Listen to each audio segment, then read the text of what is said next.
We gather today for an exhibit called Argentine Post-Dictatorship Art, shown for the first time in a country that is called emblematic in the official artist description.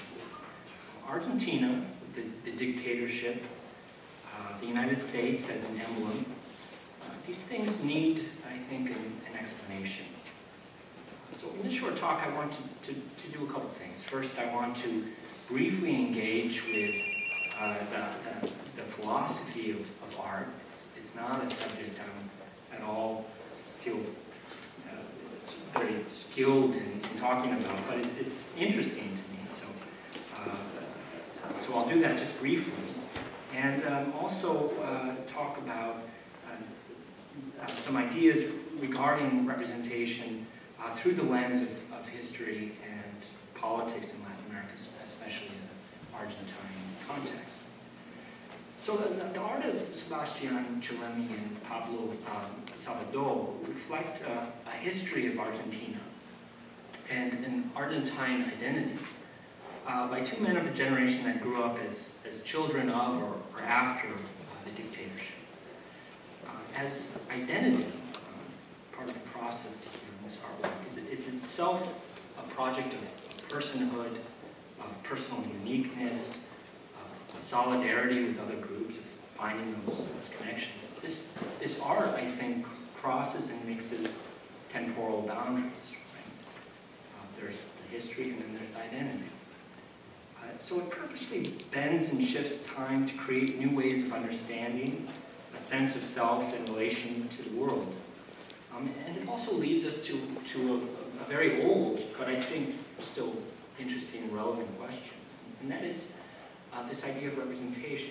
Can the representation of a sense of self and a relationship to the world ever coincide or even approximate what we as the audience, viewers, see as represented? Our own English word of representation comes by way of old friends from the Roman word. And to the Romans, this was the literal bringing into presence of something previously absent, or the embodiment of an abstraction in an object. So we might think of this famous statue by Myron of the discus throw, right? Here, Myron captured this moment of stasis, a second way from throwing at the discus. The Discobolus represents, and in fact embodies, strength and balance. Right? And hearing over the shoulder here is Socrates, right? And one could say, captured in his face, perhaps, is wisdom. Or is it? Are we projecting, just by knowing that this is Socrates, that there must be a wise expression here? Right? So I think that's the interesting process that's happening. So my argument is that our perception of what is represented must always be placed into a context of what we know, that in turn creates the boundaries and form of what we see. So furthermore, such a context is created through our interaction with many things, but I think important components of that is our education, our formal education, and what we see in popular culture.